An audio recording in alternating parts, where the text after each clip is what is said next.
Good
morning, everyone.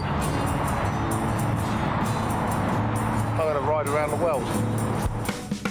I'm Mick Claridge, and I'm going to ride around the world on my bike. My son, he gave me advice at the start of this ride, and he looked at me and just said, "Dad, don't be a moron." Let me do my animal signal to gain their respect.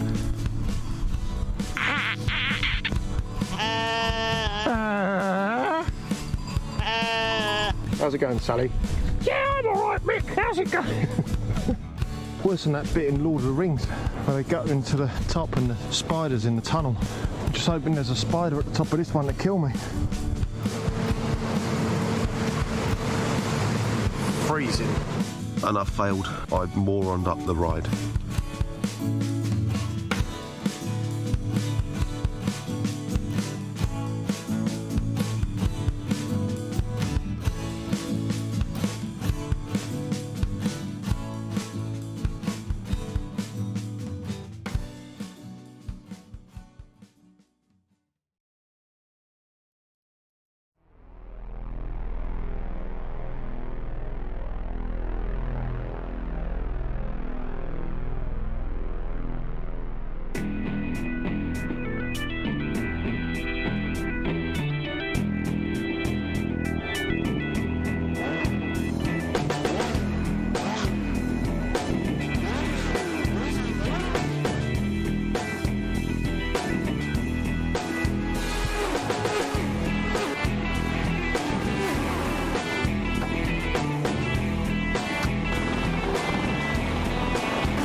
So far this season, every race that T has attended, he's won. Yet his lack of attendance is what has put him behind the proverbial 8-ball this late in the hunt.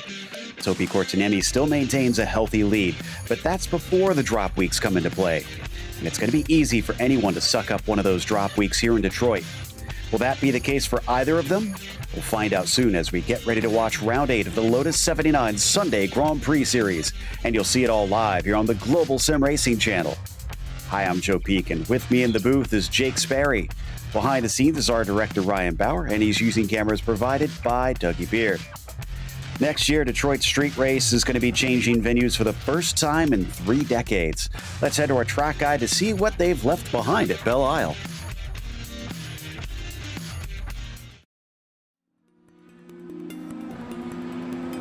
Welcome to the Belle Isle Street Circuit. Situated in a beautiful park on Belle Isle itself, it rests in the Detroit River, sandwiched between the Motor City and Canada. With it being in the far north of the Midwestern United States, as you'd expect, harsh winters make this a bone-jarringly bumpy track. It's most known for IndyCar's yearly visit, but has also seen IMSA hold rounds here lately. The 14 narrow corners only add up to a mere 2.3 miles in length, but it can tend to feel like a lot more just from the sheer stress of keeping your car out of the walls. Runoff is non-existent in the majority of corners, so mistakes tend to be punished with race-ending damage. The dangers include the tight and twisty fountain section with its rapid-fire set of bends, and the frightening turns 12 and 13, which end the lap with 2 swift kinks. However, the most notorious spot on the track is the exit of Turn 2, made famous by collecting the Corvette pace car into its hungry walls one year. The first 2 turns are a quick chicane, so the extreme change of direction, plus the rise in the track as it crosses over a creek, means grip and balance can disappear in an instant. While the setup of the car can sometimes help lessen the annoyance of the bumps a little, what this place all comes down to is driver skill and daring. Precision will pay off with the close proximity of the barriers. While it isn't a stroll in the park for drivers, fans get to enjoy the beauty of the scenery, all while watching some of the most thrilling racing an American street course has to offer.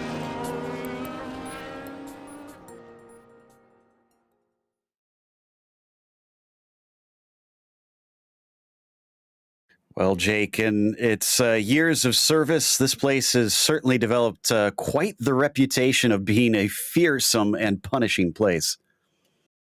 It really has. And for 14 turns, for just a shade under 2.5 miles, this is a place which, time and again, has been a tough place when it's come to an IndyCar calendar. This is a track where overtaking does come a little bit at a premium. You have to be choice on where you attack. But the 2 key places you're going to see passes today, they're going to be into Turn 3, the run to the Fleming Straight, down Central Avenue, and the run up the first part of the Strand over towards the Fountain section. I like to call it the 7-Eleven complex because you go from Turn 7 to Turn 11 all the way snaking around the Fountain. But what you get out of this track is 2 things that you don't often find when it comes to racing out here on the iRacing service. First and foremost, this track is very narrow, and of course with the walls it's completely unrelenting. You have to be perfect on every lap, which is what makes this track so difficult. The second thing, it's incredibly bumpy. These cars have ground effect. This is a nightmare track to set up for. I'm sure that's going to be a big talking point throughout, and we'll have to see who can manage that. But if we take a look at the championship so far, Topi Kortanimi, as I mentioned, has a healthy lead over Andy T. But T has been incredibly quick this season. In fact, winning at the Nürburgring for the first time in the Nordschleife. So that just shows you how on fire he is right now. But Gernot Frisch's continued consistency has helped him out. Let's see if that helps him here today, because he's going to need to stay out of trouble. And maybe that'll finally give him that elusive win that he's been missing for a couple seasons now, I believe. Millward's still in there fast, but apparently had some trouble in the race before this one, which doesn't count for points, but doesn't bode well for him, no doubt. And Karthik Pai, another one that's just been racking up consistent top 10s all season long. Look at how tight it is, though, there from 4th down to 7th place, a little less than 20 points between all of those drivers. We also have a teams championship for this one, Jake, and how's that one right now? Well, Team Essex Lotus look pretty good at the moment. They've got a 21-point lead right now over the 2 Equipe teams. Equipe run out 5 points clear of Equipe Ligier-Gitanes out there at the moment. The Vorsteiner Arrows team find themselves in a scrap with the Parmalat Racing team. They're 4th and 5th. And then you've got the Albilad Williams car in 6th position, and then Scuderia Ferrari back there in 7th. It is close. There is still room and opportunity to see changes in that championship, but I think it's going to take some consistent running from the middle to the top of the field to see multiple major changes there. I agree. It seems like it's maybe the second driver in the team that has to really step up. But let's see what they're stepping up to here at Belle Isle. They've got 33 laps that they're going to be competing around here. It's a pretty short lap around this place, despite a lot of ways that you can, and a lot of places that you can throw it away. There's no spare car either. You heard Jake talk about how it's easy to bin it by not being perfect, essentially, with the concrete walls all around this place. And they're going to have some penalties handed out if they do abuse things. There's very few places where you can touch the grass here. You can maybe get some 0Xs touching the wall and maybe some spins, but honestly, it's more likely that you're going to DNF before you run into a drive-through penalty or disqualification at this place. In the midst of the qualifying, Topi Kortiniemi has the provisional pole, and he's just about to take his second lap. Let's see if he improves upon that, and he does by about a tenth. Millward is the one in second right now. Still waiting on Andy T to set a time. And critically, Jake, it looks like Nunez is back again. Yeah, Luis Nunez back in looking for a race, but hasn't set a time with either of his representative laps. So he's going to have the unfallible challenge of starting from the back of the field and working away through the carnage around this circuit. But Andy T, from a driver's eyes perspective then, into turn 3, trying to take as much of the road as possible, and this very, very particular section, turn 4, leading into turn 5, it's very easy to hit the wall on the outside. It juts out at you as you go through, and turn 6, up the hill, off camber, so easy to find yourself in the pure Michigan barriers there on the left-hand side, and finally breathe because you're on Strand Drive. Absolutely. And speaking of a driver's eye view, thankfully, returning to us after his adventures in the Nepalese mountains, trying to find inner peace, we've got Michael de Turk with us here. Michael, you were talking to us about before the race that there's going to be some very critical corners at this place. Yeah, I mean, it's Detroit. Every corner is critical, but really you have to get runs down the 2 straightaways here if you want to even have a shot at passing. You got to come out of turn 2, and you've got to be wide open throttle before you hit that crest. We've seen that time and time again in real life, in other series. Turn 2 is treacherous. I mean, you had, a Corvette pace car dump it over turn 2 a few years ago, but you really got to come out of that and get a run and really stick in your opponent's draft to try to have a shot going into turn 3 for funning straight. I'd say a good run around the lap for Andy T puts him in a second. However, Jake, it looks like still about 4/10 to make up. Do you think that second lap is going to be better for him? We'll see. I can't say for certain, but Andy T really is going to have to push on this lap and find the absolute limits. And you can see he's hitting every apex perfectly, maximizing the circuit to as much as he possibly can. And the more that you use of this track, the more you get a benefit of. And drivers are searching for times up and down the order. There's some great times out there. Josep Meyer, for example, is up in 5th position. Really excited to see Dylan Freckleton up in P8. He's had a really good qualifying here. And there is a difference between a good lap and a great lap. And sometimes you see the big gaps come out of street circuits because drivers do not want to risk their lap by putting it in the wall. Still waiting on, no, we're not anymore. Pepe Fuentes just got a lap in. That put him in a 17th. He was one of the last ones that has yet to set a time. So everybody but Nunez is going to put one on the board. That's bad news for the number 3. But what about Andy T? Will it be pole? A 17.6 is not going to be fast enough. 3/10 off Topi Kortiniemi, his main rival this season. Interesting stuff. That's everybody. And our grid is now set today. So, with quite a full and stacked field of 26 cars, Topi Kortiniemi is going to have the best position at the start. Andy T will be next to him on that front row. You've got Alex Millward starting from 3rd. Is he going to try and use the lessons he learned in that previous race to maybe take the win in this one? Mikko Leno will start from 4th, and Pep Meyer is in P5. Timothy Reed, great qualifying there in 6th, is followed by Matthias Hovdal. And P7, you've got Dylan Freckleton starting 8th. Gernot Friesche still not quite as good as he used to be in qualifying, but as we've seen, he's pretty good in the race. He'll start on row 5 on the inside. He'll have Karthik Pai to his outside. He certainly will then. To row 6 of the grid, Armando Edwards starts 11th, and Javier Sanchez will start in 12th position. Heike360 ES, one of the biggest Spanish-speaking Twitch streamers when it comes to sim racing content. Joshua Germany will start 13th alongside Daniel Downing, with Ryan Van Voorst in 15th, and Pablo Suarez, who's been here, there, and everywhere open wheel, he goes from 16th. Pepe Fuentes starts 17th alongside Nicolas Mucanos, jumping over from the Camel GT series, with Javier Mosquera 19th, and rounding out the top 20, it's Barry West. 21st goes to Kyle Ridley with Chris Roberts in 22nd. Then you've got Gary Ho, P23. Keith Erner will start from 24th. Last one to set a time was Daniel Gallus, and Luis Nunez really under the gun to try and perform and keep it safe at a track like this. Just getting everybody gridded up right now. And real quick, it sounds like, Michael, you've got a note about Andy's laps. Yeah, it looks like Andy's got just a little bit more top speed, a little less downforce than Topi here. And so it's really going to be key that he gets off the line well and gets a good run down Central Avenue and gets past him. I think if he doesn't, I think he's going to be in for a somewhat long first 5 laps or so as Topi's tires heat up a little bit quicker. But I think if Andy gets in trouble, then or if Andy gets past him, excuse me, it's going to be trouble in the other direction, as Andy's setup is going to come towards him a little bit later in the race.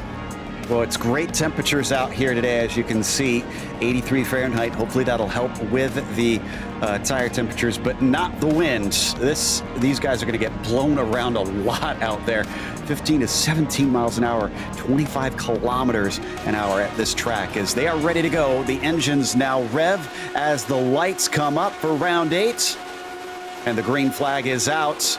The Raccoon Racing driver pair are good off the line, but Topi Kortaniemi is very quickly to the first corner before Andy T. Now, does he have that straight line speed as we got a big wreck in the back? Unfortunately, it looks like a number of cars getting collected through the S's at the start. And no, our driver Andy T is not going to be able to get by our points leader Topi Kortaniemi here, Jake. No, he's not. That was Dylan Freckleton upside down then after contact through turn 1. He was the only car, though, involved in that, so he's got away with it. They fly through then, going on to Strand Drive 1, and the top 3 have broken away. Alex Millward's joined them at the front. A bit of a gap to Pet Meyer in 4th position, and everyone's just trying to thread their way through the opening lap. Survival is of the fittest. If you can survive lap 1, you're in this race. If you haven't survived lap 1, then you're effectively out of it. It's as simple as that. As they come down into the fountain section. I love that 7-Eleven section name. I'll have to remember that one. And so far, mostly single file into there. Sometimes you can see pass attempts busy on that first lap into turn 7 at the end of the strand. But this time, looks like everybody is focused on just getting to the end of this one. And coming across the start-finish line, Topi will lead Andy with Alex Millward still holding on in 3rd, but they're already breaking away from Pet Meyer in 4th there, Jake. They are, and Pet Meyer knows he's going to have to run his own race if he wants to go through right now. Looking at Alex Millward then as he runs along Central Avenue, trying to stay with the top 2 Raccoon Racing drivers, running through this 90-degree right-hander. Does open up a little bit on the exit, so you can be a bit aggressive with the way that you drive and attack it, but everyone being pretty calm through the field so far. They're looking all to try and gain as much as they can, but it has been a tough process to try and get through and to make some places. And I just believe I've seen Luis Nunez have a bit of contact with Barry West. So it looks like everyone's trying to figure out what's the best way to go forward. Some drivers being more aggressive than others. Not sure if we'll be able to get that right away, but I'd love to see a replay of that. Nunez is on full attack mode. I saw that too, him trying to attack on the old regular Barry West there, but was not able to take it. Meanwhile, you can see Kortaniemi leads T. Kortaniemi's got the purple machine. T has the red trim on his car, but otherwise both pretty identical. And he is keeping pace, at least at this stage. However, in 2 laps, he has lost about what we saw in qualifying, about 0.3 a lap. He has, but what I would also say is that on that lap, he was only 2/10 slower, a 1:18.912, the fastest lap of the race. Expect that to continually come down through this race. No mandatory pit stops, so expect the fuel to deplete from the cars, and they gain roughly about 1/10 of a second every lap for the amount of fuel that they will lose per lap that they go around. And of course, that's a trade-off with the tyre wear, so expect maybe small gains here and there until maybe the end of the race, where those times could be anywhere up to a second quicker than what they're doing early on. And I think it's quite telling where the gain is. It's through that section from 3 to 6. That's really where Courtiniemi is finding that extra little bit in comparison to Andy T. T's able to gather that back up on the straights, but as we expect, it's through the corners, it's through the tight and twisty, where Courtiniemi, having fresh track in front of him as well, is having that confidence. Absolutely. And looks like as things have kind of settled in here, I think we got a chance to look at that start, because I want to see what happened to Freckleton. And I know, Mike, you had eyes on it. Oh, and just as we go to that, Andy T hit the wall, but let's go through this replay first. Michael, talk us through this.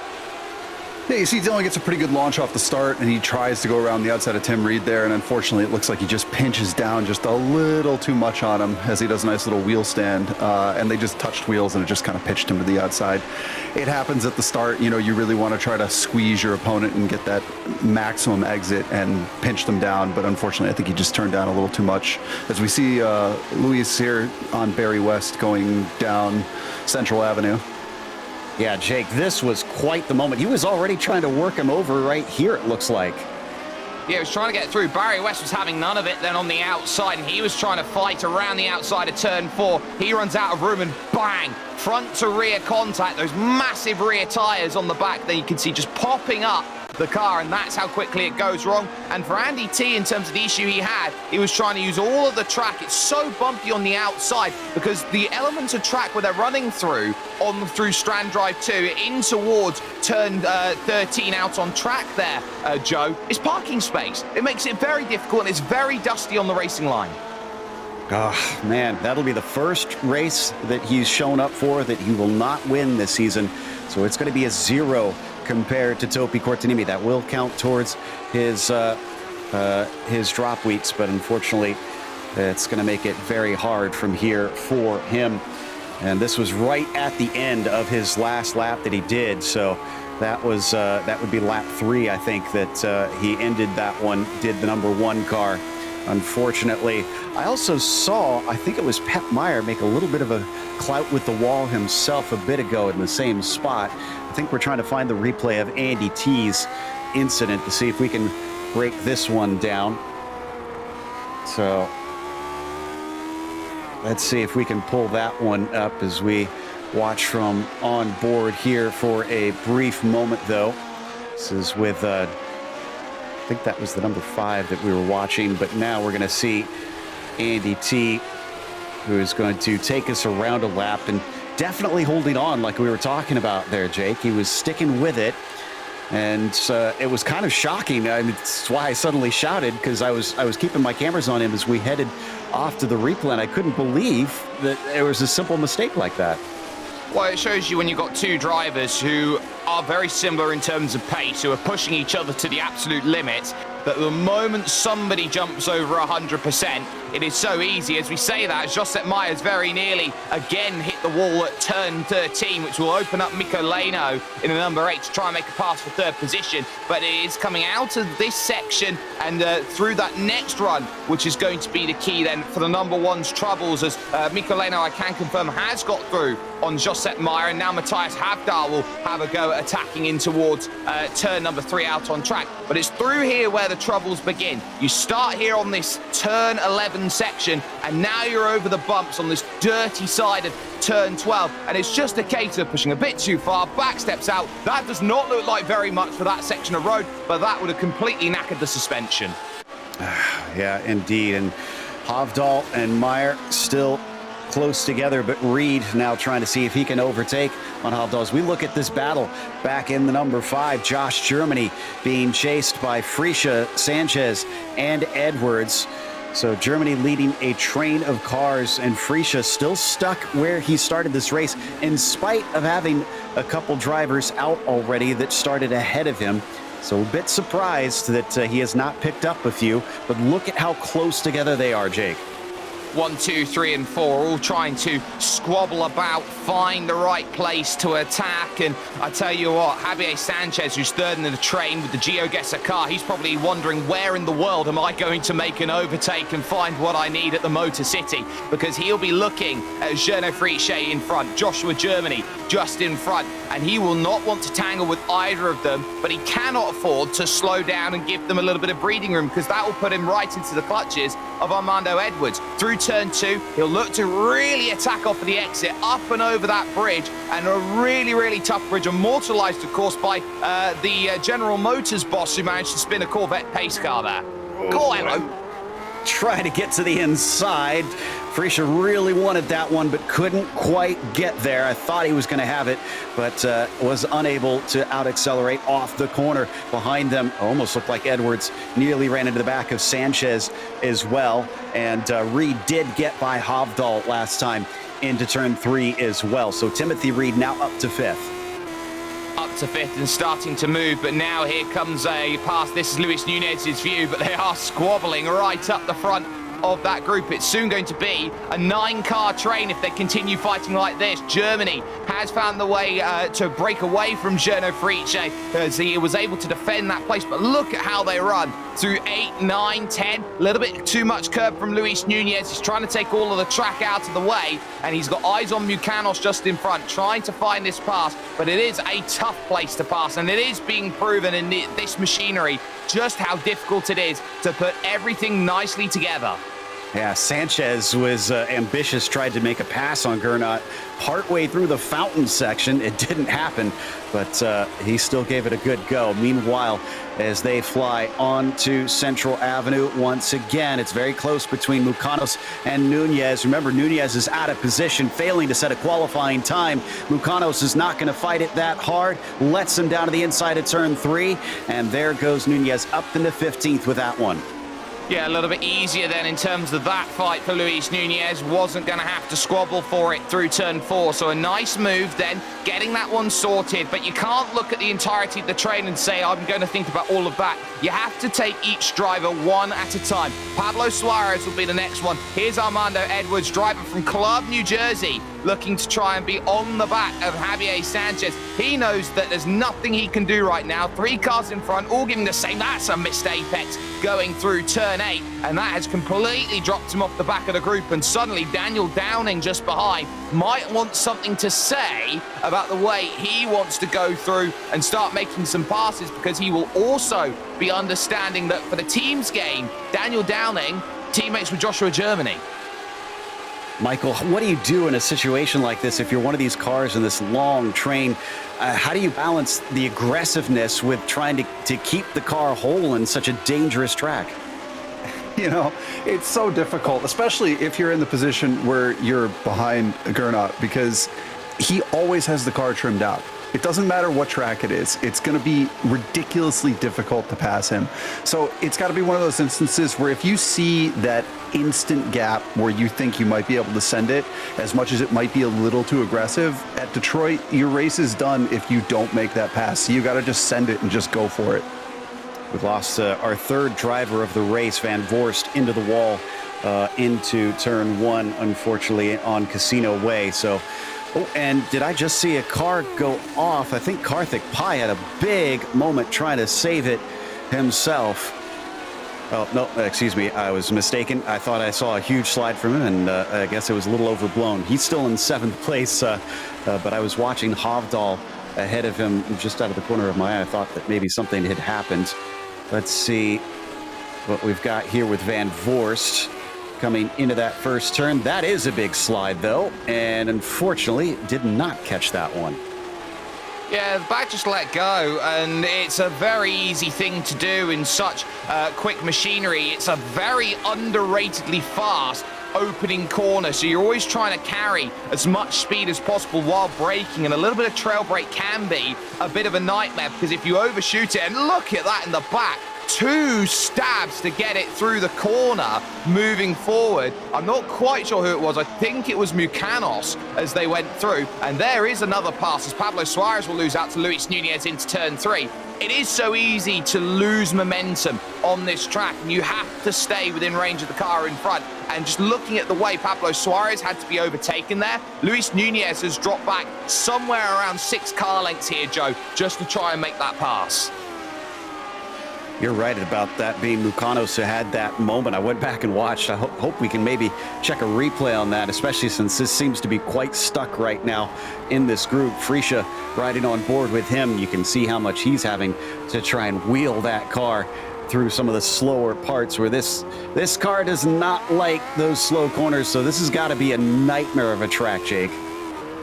Yeah, it really is. This is a car that likes aerodynamic grip and does not like mechanical grip, and I think it's very much shown at this point in time. Gernot Frisha, though, will be looking right behind in the mirrors because Javier Sanchez is now moving to the inside, looking for the move at turn 1. Not going to get that sorted. Frisha absolutely carrying the weight of the world on his shoulders through 1 and 2. He was storming through that section and manages to pull out about 3 car lengths just by the way he's able to defend and take the natural line. He has confidence in bundles at this point in time, but this group really is costing themselves at this point in time. As we take a little look here with the Gsrc replay, this is Nicolas Mucanos then running through the left here of turn 5 in towards turn 6. And it's worth noting that the group that's fighting right now here, Joe, is losing 2 seconds a lap to your race leader, Topi Courtaniemi.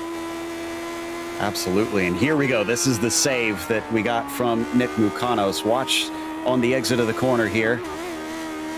Ooh, and it was the bump in the middle of the turn that set him loose as well. So that has got to be extra scary. Great job to Nick, who comes over from the Camel GT series to try a car that's similar to that Nissan GTP.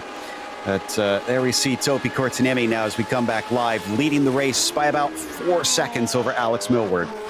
Yeah, he's having a really strong drive out there, and Alex Millward just doesn't have the pace to match at this moment. Courtaniemi is trying everything here to just keep this race as simple as possible, and it is. He's just flying about, running his own pace, doing his own thing, and he is making this race work fantastically. There, just in front, is Armando Edwards here in 11th position. It all bottled up in the mid part of the last lap. Joshua Germany having a mistake through turn 7 brought it together, and just behind that, Luis Nunez, who dispatched last lap of Pepe Fuentes out of turn 11, has now just got rid of Daniel Downing, who's now really having to defend.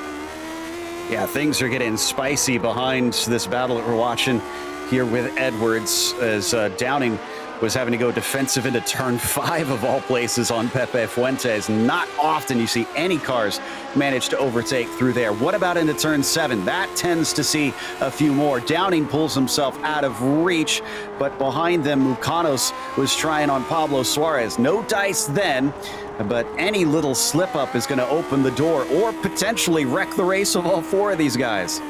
Look how quickly, in the space of half a lap, that Luis Nunez has pulled away from this group. Daniel Downing's had nothing really to respond because he's so resolute in thinking about defense. He's thought nothing about overall pace, and that gap has already extended out over a second. Nunez is almost already on the back of Armando Edwards, such is the pace that he has today. Frisha's just got a car that absolutely hooks up when it comes to the mid to late part of the opening corner, and that's what's costing Javier Sanchez in terms of finding a move. But Sanchez getting a great run is going to lunge anyway down at turn 3. He's not going to find it. Edwards trying to search around the outside, no room at the end there. Might try and look to the inside at turn 4, but he's very, very square through that section. Luis Nunez lunging up the inside at turn 5. They're going to come together. Big contact for Armando Edwards. Luis Nunez, his style of driving is he's going to go for it, otherwise there's going to be contact. Wow, I don't blame Nunez. He saw a car that was offline, and yeah, just nearly runs into the wall here. Didn't realize that Nunez had closed up on him, tried to turn into the corner, and hello, there's a car at the apex. It's as simple as that. sometimes a race can go just that quickly. And for Armando Edwards, you know, he's only done one thing wrong in the race. He just ran wide, trying to think of the move on Javier Sanchez, and it shows you just how quickly you can go from attacking to defending around this track. Through 13 and into turn 14, then they will run, and this attack as they go forward and look at another lap, like 14 of this race. Javier Sanchez knows he's dodged a bullet just behind him, and he's got to start thinking about moving forward. It's the second time there's been contact for Luis Nunez in this race, so he has made a few friends here today, but he'll now be thinking about, okay, everyone else will now be looking at me with an abundance of pace. And even though this is a small street circuit, if I had Luis Nunez behind me, Joe, I'd leave an extra half a car width if I could. Oh, we've lost Meyer. Meyer's had something go wrong. This looks like onto the strand. This is a corner that's seen a lot of drivers run into that outside wall. He nearly took out someone in the process, it looks like. I didn't see who it was. This is worth a replay, though. Looks like we've got it. Yeah, so this is the issue. He just turns in too early, hits the wall on the inside, and that just spears him into the barriers. I believe it's Timothy Reed who's had to skirt around him, and he is. And that would have been a really scary moment. Look, he goes fully on the brakes, and he's so lucky he hasn't clipped the wall in that Ligier, which is Lotus 79 with a Ligier livery on it. But incredible reactions from Timothy Reed. He had to make a split-second decision there. Oh no, Daniel Downing and Josh Germany Pablo Suarez rather, have unfortunately come to blows in that battle that they were having, and I think that came down to Downing just losing control. So here's Suarez, and then suddenly there's a car there. Man, I mentioned it not long ago, Michael, but really is dangerous to be in these groups. If someone makes a mistake, you can't really get away from it, it seems. Yeah, there's nowhere to go. Absolutely nowhere to go. I mean, I know that's a trademark of street circuits, but unfortunately, you know, when you're running in that tight group, it's almost like circle track racing in that aspect where, you know, the first guy that spins around a little bit takes out 3 or 4 behind him, unfortunately. Oh, and Javier Sanchez, I think, just clipped the wall because he was slow on the strands. And now an attack in front of him. That's Gernot Frische still attempting to go by Josh Germany, but gets denied once more. And you can't blame Gernot for not trying. He's been given it attempts here and there, but just can't seem to make anything stick. Big wiggle coming out of turn 11 for Josh there coming off the turn. Yeah, but now they got Luis Nunez firmly in the middle of this because Javier Sanchez lost the place to Luis out there. So the two Spaniards changed places. But Frische, who has been looking here, there, and everywhere for this path, the Austrian not quite getting there once again. Joshua Germany, Club UK and I is doing a great job of keeping this train behind. And once more, it's going to have to be a look in towards turn 3, and very telling there how Frische tries to get in the mirrors, and Luis Nunez followed him every stage of the way. He was thinking exactly the same thing as Gernot Frische was, and it's a case of nope, that didn't quite work. He's still thinking about attacking, and he's probably one of the most capable drivers in this field. Look how narrow of a line he took through turn 6. Really opens up his attack for 7 again. This is a great run for Gernot. Is he going to be able to actually get the pass done, though? He's around the outside into turn 7. Very hard to get it done from there. He's given space. Still has some inside coming into the fountain section. Wheel to wheel. They're going to clip wheels. All 3 of them come together. And it's a big wreck for Luis Nunez, whose charge ends on lap 16. And the big winner out of that, Javier Sanchez, and upside down, Luis Nunez's race all over. But it is so easy to do that. You want to get the move done at 7. If it goes to 8, it is very much the tightest section of the track, almost single file as you go through. This is Luis Nunez's perspective, and you can see he's doing the right thing. Out of the way, down to the inside, but here's the thing, he can't slow the car down quick enough there, Joe, and ultimately it ends up with him in the catch fence. So easy to do, and that's just by him not having enough of an angle on that inside, couldn't get it slowed down enough. Yeah, 3 wide through the fountain section just unfortunately does not work, and he was sort of forced into that situation. Well, there goes one of our better battles, though we do have a few that are still ongoing. throughout the field. In the meantime, I do believe, as we watch, I believe, on board with Mucanos giving chase on Fuentes, we've got Andy T out of the car and ready to chat with us. And after seeing them drop like flies, one of the first flies to go here, Andy, a bit disappointing to see you join us, but what do you think caused the mistake there into turn 12? Tiny little bit too much speed on entry meant the rear went, which I caught, but it's a street circuit, and if I hadn't banged my front left, I'd have been fine. You bang your front left, your steering goes, and then the responsible thing to do is park the car, which many people in this series don't do. I'm sure there's people driving around in potatoes right now, so yeah, it's unfortunate, but at least Topi's in the lead still. Yeah, Raccoon Racing still representing well here. Well, I don't know. Well, I guess you probably were at least aware that you had an impressive statistic of having won every race that you had shown up for up until now. So what does this tell you for the rest of the season? Do you plan on keep coming? If I'm here on a Sunday, I'll race. Like, there's some good circuits to come, but no promises. Well, commiserations, sir, and we do hope to see you some more. Thanks very much, guys.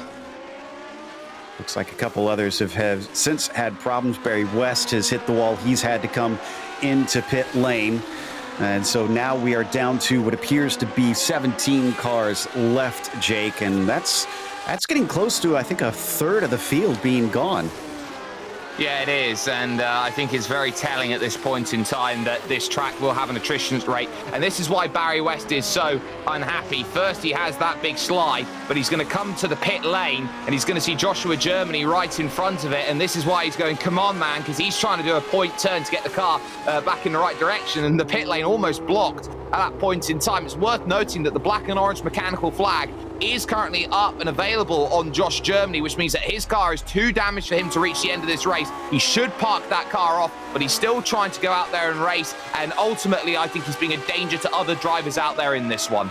Yeah, I found that interesting hearing that from Andy T mentioning, because I've always kind of felt that way, and it's easy to say it from the outside, but when you're in the cockpit, it's so hard to want to give it up. It is, but at the same time, there's got to be an element of common sense. This is the tightest circuit that they'll race at all season long, and you're out there with a damaged car that's trying to throw itself. What happened to Freisha? Right. Sorry, on screen, Freisha's slow and overtaken, and that rear wing looks very beat up. Did he hit something? Yeah, that was from the contact earlier. That's why his rear wing is absolutely in the wrong position. But it is worth noting he has made contact he's had heavy contact at turn 12. So Gernot Frisch's race is now going to be even worse off than what it was. He doesn't have the mechanical flag. He is still allowed to continue going, but he's got a car that is walking so wounded right now. It's walking almost a little bit sideways at times as well. I think that too does need to park, and he tries to slow it down for turn 7 and somehow makes it through. Looks like we found the incident. Let's see here. He's through the fountain section. You mentioned that damage was already there, and very obvious on the back of that wing, and looking pretty slow. In fact, letting a couple of the cars go by.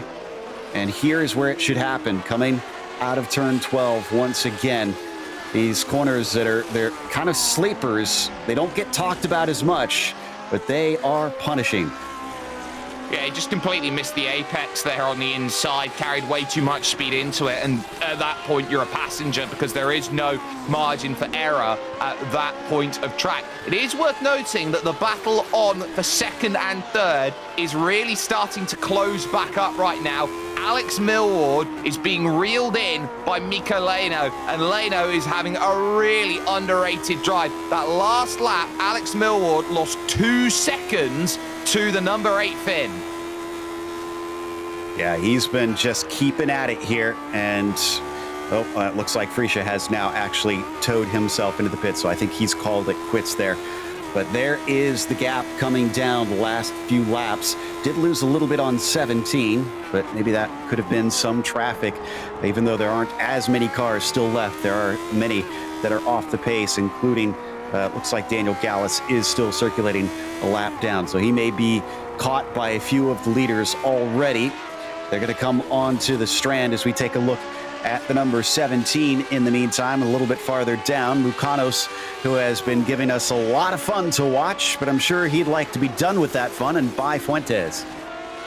Yeah, he'd like to make the pass here, and the way he's going to have to try and manage that, he is going to have to look at where do I make the move. He's not close enough right now into turn 3. Pepe Fuentes is doing really well in this battle for 8th and 9th, and both of these drivers started 17th and 18th on the grid. They are both up 9 places in this race. Most of that is down to attrition, and they've been very, very calm with the way that they've been driving. Sometimes it does pay off to not go out there and be uberly aggressive, and it includes the likes of Chris Roberts, Keith Herner, Gary Ho, who are each up double-digit places in this race so far. All right, big run here from Mucanos, but not big enough. Down into turn 7 as they slide into the fountain section. This is the fight for 8th position. We hop on board with Pepe, looking backwards at Nick, seeing if he gets any sort of slide or error out of that bright yellow Renault. So far, none forthcoming, and he's probably going to need that error to really get by. It doesn't seem like he's got the pace to really attack, even though he's caught up to him. Look, you've got 2 drivers here who, yes, they may not have the pace of the leaders in front, but they drive errorless style races, and that's what being a sim race is about, and what actually brings sim racing to a higher level is that drivers often find themselves making little to no mistakes, and it is very seldom that you find someone like Nicholas Mucanos, for example, finding a mistake. Pepe Fuentes is really being put under pressure by that matter of fact, moving through turn 4 and then the sweeping through of 5 and 6 that comes along once again. And Fuentes has just started to stretch out a little bit here, feels a little bit more comfortable in that middle sector, and it is just giving just enough that Mucanos, when he comes to the straights, doesn't really have an angle to attack. Nick's going to want a good finish here today. He had his race end unceremoniously over in the Camel GT series at the Nürburgring's GP course yesterday, and didn't get to see the checkered flag. So let's see if he can at least do that much and maybe get a top 10 in the process in a field that is incredibly stacked. I don't think we mentioned this is top split here today, hence why we only see 26 drivers. We've got another 26 running the second split right now. And even with this being the best of the best in this car, we are down to, I think, roughly 17 cars on track right now. 2 of our drivers that have wrecked gotten back out there, Pablo Suarez and thought I saw a second Barry one. West. Yeah, Barry West, thank you. Yeah, so some drivers then are looking to try and salvage their iRating and safety rating, and I don't blame them in a situation like this, Joe. When you've got a field right now where only 13 cars are currently on the leading lap, there's surely going to be a guarantee that someone else is going to run into trouble, as Courtinier sets another fastest lap, an 18.1 this time. If someone's going to fall into trouble, that's 1 extra position. This may be your Lotus 79 series out there at the moment, but you have to remember, this is run on an iRacing official server. There are more than just the Lotus 79 Championship to think about. iRacing and safety rating are paramount as well. Oh, look at this. We were following the progress earlier, and Miko has now caught up with Alex for that second place battle. Big catch there from Miko coming through turn 4. And that cost him another 0.2, but if he made it up before, he can do it again, I'm sure. 10 laps to go. 10 laps to try and make this happen, Jake. He's got to be ultra aggressive. He does, but he's also got to pick and choose his moments, because this isn't going to be as plain sailing as you think it's going to be. They're right in the middle of traffic as well. In front of them's Kyle Ridley that they're going to have to try and find a way to get by, and it's going to be a case of where do you find an opportunity? When is the right time? Do you catch something in the right place? He's been slowly reeling that in, but Micheleno knows that to win or to come second around here, if you want to make a pass, you can't do it straight away. You're going to have to suss out where drivers are struggling. Another fastest lap for Courtinier, no surprises, but 10 seconds off of the race lead, they've got to figure out where is the right place to strike and attack and make this move happen. Going through turn 2, Micheleno looks pretty good. Not just the right place, but right time as well, because we haven't talked about it as they go by Kyle Ridley, lapping him. But Michael, I mentioned the temperatures, but there's the wind out there, and I've been checking in on it. It's still gusting around and changing speed constantly. How much do you think that's affecting them? And is that just adding to kind of the misery that we're seeing in drivers having a tough time getting these corners right? It's definitely catching people out. There's no doubt about it, especially in this car. It blows you around a little bit, and admittedly, I don't pay enough attention to it in game and frequently wonder, why wasn't I consistent going into that corner? And then you look and you're like, oh, we've got 20-mile-an-hour winds. No wonder I suddenly missed my braking zone. So let's see who is actually paying attention. There are a few flags around that you can check in the sim, and the flags do follow the wind and the direction of the wind. So it can help you in that sense, but they're not everywhere, and certainly the trees aren't going to tell you which way it's blowing and how hard, though they do waver back and forth a little bit according to the wind. Right now, Leno still at about 6 to 5 tenths behind, and he is down to 8 laps to go now to try and catch up to Alex Millward, on to one of the best places to get it done here on Central Avenue. Not quite close enough, it looks like, Jake. Yeah, not quite close enough, and here's what makes overtaking here in these Lotus 79s very difficult. It's the fact that when you get within a range of about 8 to 6 tenths of a second, you get buffeted around by what is known as dirty air. Basically, as the air comes over the car in front, you're going to create turbulences, you're going to create different vortices over the car from where the air bounces off of it, and effectively it gets scrambled up in the back of the wake of your car. That's what we call dirty air. It's very difficult to walk through. When you're on a straight, it's beautiful because you can effectively punch underneath that and close up and get a bit of a top speed advantage. Through a corner, it's a nightmare because you have nowhere to really go. You lose a lot of grip off the front of the car, and essentially you deal with a lot of understeer. It does seem rather stuck now, so the 8 probably experiencing a lot of that in the wake of that number 10. Both of them getting right up to the edge of the walls here at the end of the circuit, where there's just no runoff, no escape road even through those last few corners. Let's ride on board. Let's see how much it pulls him forward here along Central Avenue.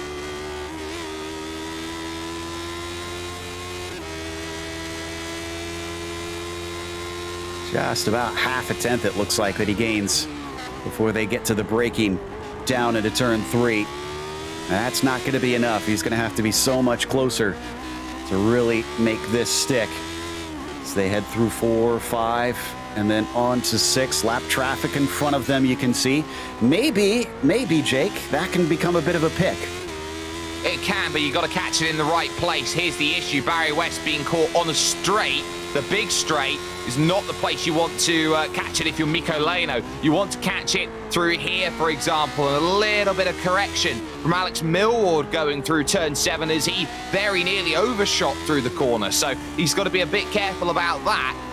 What you have to try and find is a slow point on the track where you catch the traffic, where it is going to cost you the time, because the biggest place on this circuit where drivers who are a lap ahead of other drivers are going to gain is under braking. Indeed, and like you said, caught him on the backstretch. It just did not pan out. So Millward holds on and lives to fight another day, now with only 6 laps to go. I mentioned that he had a bad race with a lapped car before, so I'm sure he is extra careful now, coming in very aware of when he is approaching those lapped cars, of which they have more. I see actually 3 in a row coming up. Chris Roberts, Keith Herner, Gary Ho, all in front of them, probably caught within the next lap or 2. And all of them for position, because that's 11th, 12th and 13th on the road, and they're not going to want to hold up too much time and give away too much in terms of being lapped, because they know they want to latch onto the back of these drivers and say, well, they're going to slow down a lot more than I'm going to slow down, and I may as well go for it. So this is not the best place in the world if you want to be scrapping. And just look through turn 7. Alex Millward really goes right out to the barrier there on the left-hand side. For Mikko Leno, it's a lot more subdued through there. He knows that he's a little bit more cautious through that section, because he knows how much it can bite him. You can see 2 different contrasting styles here. You've got the very conservative Mikko Leno, you've got the very aggressive Alex Millward. Millward's not going to give this one up all the way to the checkered flag. He's going to make sure that Mikko has to really be on it, and he is right now. This is the closest we've seen him coming up and over the Corvette bridge. Let's see if this works. He's within 0.2 of a second. Does Millward defend? Yes, he holds the inside. Mikko going to have to do it the hard way as they hit the brakes down into turn 3. He lets him have it, unable to do the crossover.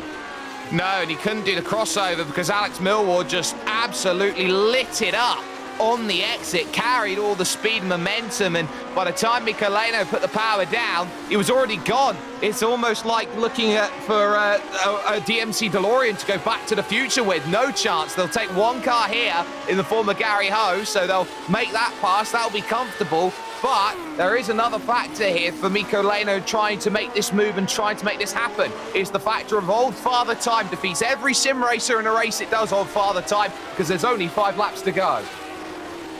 No race lasts forever, so eventually someone will have to claim the victory here. And so far, Topi Kortsuniemi's still looking good. In fact, he has really put one over on the field today. He's a full 11 seconds ahead of the nearest car, and we still have laps to go. So an impressive ride from the 4 up to this stage. Still has to finish the job, mind you. He hasn't won it yet, but it's looking like he's got this very much under control as we see him slam down through the gears, through turn 3, now into the back and forth. It'll lead him onto the strand. There's more lap traffic just in front of him. That is Javier Mascara that he is now going to be going by. Yeah, and this for Topi Kortsuniemi, I believe he's driving at about 95% of what he's capable of at this point in time. He's not having to push. He's got a 10-second margin. He can navigate the traffic. He can get stuck behind the traffic and still only lose a second a lap. He has got that sort of a margin. The way he's driving has been really, really good. So he's been flying. He's been doing everything he's needed to. But I tell you what, this battle for second, they might just get the traffic exactly where they want it if they are number 8 and Mikko Leno, because just in front, it's going to be Chris Roberts. They go through the fountain. This is not the place to catch traffic. And Alex Millward here in the wrong place is going to get bored ever so slightly, but cannot capitalize. Can Mikko Leno and Millward all over the radio saying, hey, do not hold me up. But Chris Roberts in this situation right now here, Joe, he's thinking, Keith Herner's right behind here. I can't let them go. Exactly. He's in a battle for position, and, well, now he lets by Mikko, and that really compromises him. Lets Keith Herner get right back up. We should remind people, yes, this is an F1 race here, an old F1 machinery, but it does not work like modern F1 on iRacing. Those blue flags that they're seeing, the lapped cars, are not requiring them to move over. They're informational only. Yeah, as part of the iRacing sporting code, blue flags are advisory and not mandatory. So remember that when you're out there sim racing, that you do not have to give way when it comes to a blue flag. It is the responsibility of the passing driver to initiate a lapped car safely, or initiate a pass on a lapped car safely. Still, that battle for 8th and 9th has continued on all race. Pepe Fuentes, Nicolas Mucanos, but Mucanos has been pretty much stuck. He's been as slow as molasses in terms of making that pass, but he's going to be hoping that he can find a little bit of an unsticking maneuver to get that done, because he is running out of time. He will have 3 laps to try and construct this, and he will have a long final lap of the race, because Kortsuniemi will not catch them at this rate between now and the end of this race. Both these drivers are up 9 positions from where they started, but they are not the hardest charger. That belongs to Keith Herner, who's up 12 right now. We mentioned a little bit earlier, the drivers getting back out who had had damage repaired, try and carry on. Barry West, who's still going, is up 4. Despite having to make a visit to pit lane. So, yeah, it is very much worth it. And wow, look at that. Purple from Mikko Leno. So, turning up the wick a little bit there in 3rd place. Yeah, gained half a second on that last lap to get back within range of Alex Millward. That is a crucial lap for Mikko's race, and it really does show you that he does have what it takes to get right up and personal with Alex Millward. But again, he is stuck in this barrier, this section where he cannot quite close up as much as he would necessarily want to. He knows that this race is going to come down to, can he find a move on the final lap right now? At the moment, he can't. He's got 14 seconds back to Timothy Reed, so even if he does find that 50% move, he's still most likely looking at a podium depending on where the contact's made. There is Topi Kortsanemi as he crosses the line, taking the white flag now. 1 lap to go for the Finn. He's already had, I believe, 3 wins so far this season. Actually, it looks like 2 wins that he has racked up. Topi Kortsanemi about to make it his 3rd, as long as he keeps it safe on this 1 final lap. Started with the pole position. Now, the question is, who is going to wind up with the fastest lap? Because that's another 2 bonus points, and he'll want everything he can to try and distance himself from the very fast Andy T. Well, he won't necessarily know he's got the fastest lap or not until he crosses the line and sees who's got what. So he is behind at this point in time. An extra 2 points would be nice, but you'd say take what you can get at this stage. He's already getting maximum points after Andy T's retirement today. And Kortsanemi, this might be the crowning moment which gets him to title town. That'll be a max 60 points. He's already got 58 with the pole. Well, I say already has 58. When he crosses the line, he'll have 58. And if he keeps that fastest lap, the 18:007. Yeah. Well, there, yeah, see, that can go away right there as Pepe Fuentes has to stay out of the way. He must have hit the wall somewhere, but we'll check that out later as Topi Kortsanemi takes the win here in round 8.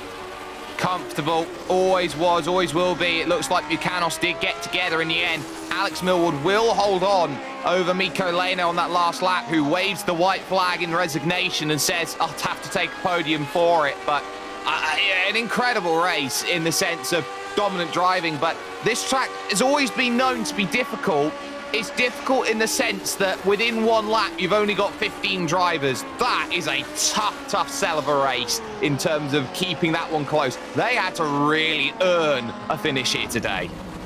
Yeah, unfortunately, Nick Mukanos getting into the side of Pepe, and here is the incident into turn 7. You have to see it coming. If it's last lap and there's a car close behind, you know they're going to make an aggressive move. Pepe unfortunately left to try and scramble his way home, crabbing. Well, we are going to take a quick break in the meantime. We'll come back with the official results as well as driver interviews, so don't go away because the show's not over.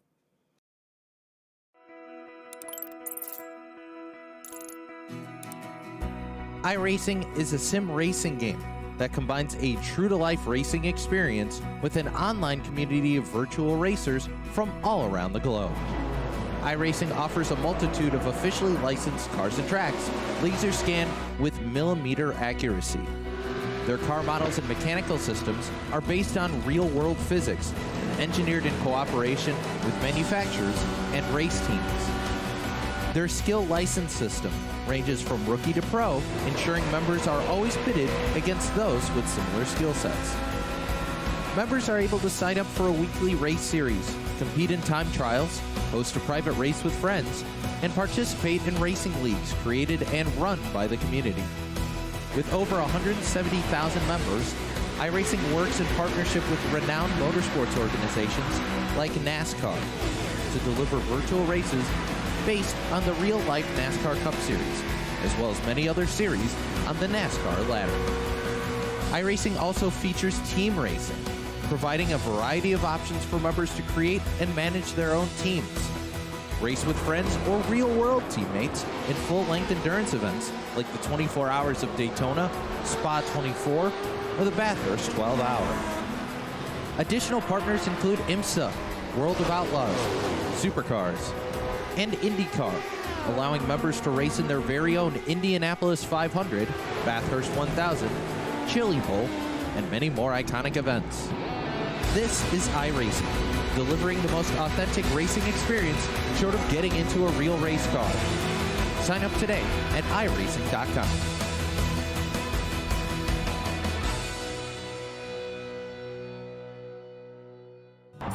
Good morning, everyone. I'm going to ride around the world. I'm Mick Claridge, and I'm going to ride around the world on my bike. My son, he gave me advice at the start of this ride, and he looked at me and just said, "Dad, don't be a moron." Let me do my animal signal to gain their respect.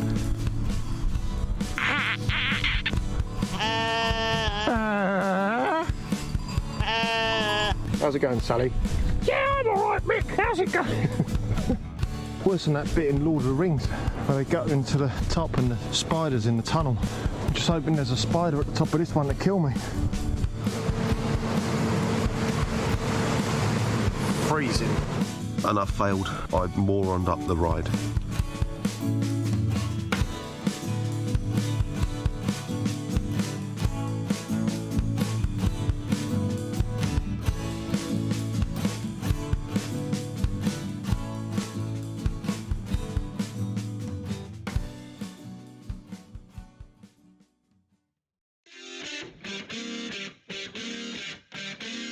Welcome back to Belle Isle here at Detroit, and Topi Kortaniemi gets another win now as Alex Millward follows him home. A bit closer than it was before, but you got to think that Topi was just going to cruise in that one to victory by the end. Nico Leno winds up with a bit of a slide, losing an opportunity at the last lap to try and chase down Millward for second, but Nico gets a nice podium today. Timothy Reed up to fourth. Good, consistent run for him. And Matthias Hovdahl achieves fifth today, with Karthik Pai doing what he usually does, just gets a quiet sixth place.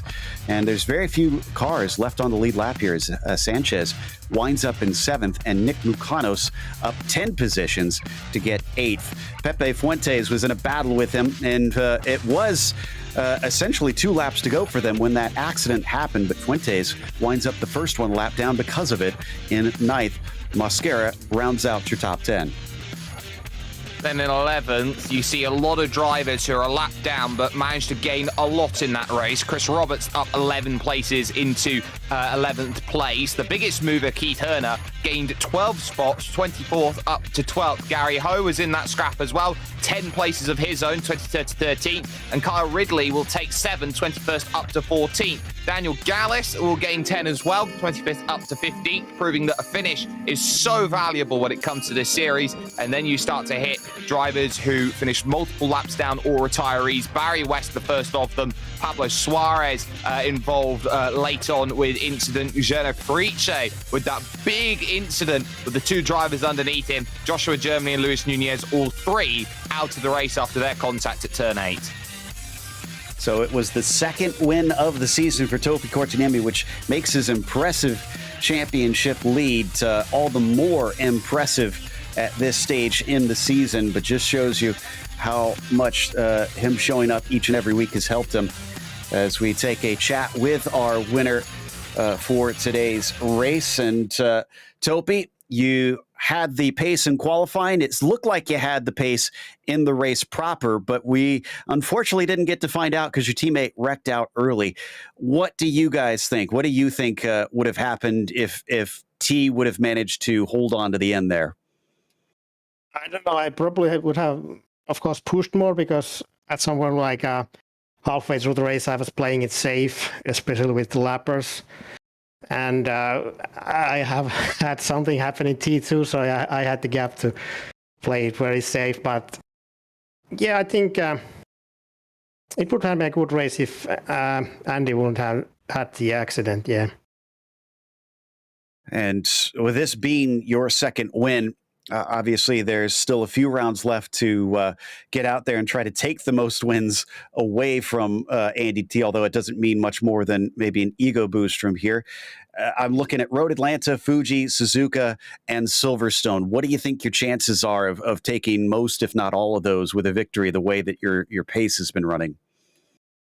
I don't know, maybe Silverstone. Last time we got a very good SOF race, I was like 4th.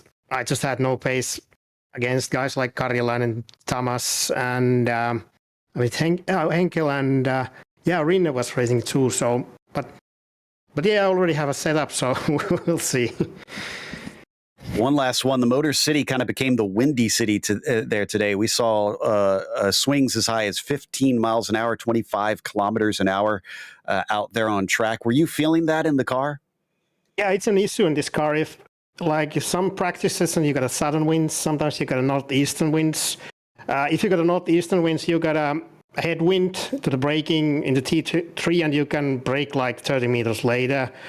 And if you got a southern wind, you'll have less grip in the fast right-hander before the start-finish straight. So you have to check and kind of like adjust a little. Well, we're glad you made it through it. I'm sure it made it a little bit frustrating at times, but congratulations on another win. Thanks, Joe. It's Topi Kortiniemi, championship leader and winner here today. Up next, Jake has caught up with Alex Millward, who really had to fight for that second place. Yeah, he really did. Alex, a tough race out there today, and especially, I would say, rewarding one after a little bit earlier on. But just talk us through it, because it looked like in the early stages, you managed to build a gap to the cars behind. You had yourself a little bit of room, and then ultimately, just as that second half of the race came through, Mikko just seemed to rampage back up to you. Hi, Jake. Yeah, it was pretty tough, really hot, and it's really difficult to stay on out the walls at this point when pushing hard. But I think I saw some smoke ahead and saw my relative that there was a back marker, and I panicked and missed an apex. I just missed a break point, so little rookie mistake, and I lost about 2 or 3 seconds in that spot. I think Mikko was probably quicker. I think I was really struggling to keep up with Topi. Obviously, the gap was there, a tenth or two every single lap, when I thought I was pulling something back, and then after turn 1 and 2, he was gone again, man. So I think needed more downforce today. Just didn't have the setup to compete. Well, you could say that the good news is, of course, with Sid on the car, that you very much like a cat. We're trying to bat away Mikko as much as possible in the late stages of that race. But just talk about how difficult it is to make a pass here around Belle, because it seemed every time that you got to turn 2, you seemed to have just this extra tenth of a second that gave you that run that was enough to just, push you away by an extra tenth. Yeah, I think everyone here is going to be running close to max wing, or at least as much wing as possible without, trimming too much. So, what do? You've got dirty air when you're within a second. After over a second, it's hard because you've still got it, so you lose your apex speed. And then when you are close and you're side by side, you hit a wall when you come out of the draft. So and you run out of road very quickly here, so it's really difficult. And one thing you don't want to do is go too wide too often. I certainly agree with you there, but it is going to be similar in terms of length next time out. Road Atlanta for the 9th round of the championship. What are you looking at with Road Atlanta in terms of a track that is often run, is often very well run as well? How do you look at that in terms of an opportunity to say, okay, second position was really good. Now we build some form. Now we build some momentum, go over into this next race with positivity? No, I like to stay as negative as possible. So Andy T he crashed out, so that was probably a third. Road Atlanta, I'll probably hit the bump on the inside of turn 3 and go flying off. So long as that doesn't happen, I'll be happy. No pleasing some people. Alex Millward there joining us then. Third position he thought it was going to be, but ultimately it is second position, and a great run nevertheless there. Alex Millward joining us, Joe. Indeed, and that's going to wrap us up. So we want to give a big thank you to the Lotus 79 community for bringing us back for another season of coverage, as well as thanks to the team today, Jake, Ryan, Michael, and Dougie. Make sure to check out our social media, our website, merchandise store, and we have links in the description below for each of those. And don't forget to subscribe to our YouTube channel so you don't miss a moment. As we mentioned, the next race, Road Atlanta, will be Sunday, August 14th at 12:30 p.m. Eastern. Be sure to check out our other broadcasts listed here, but until next time, race clean, race hard. We'll see you on the track.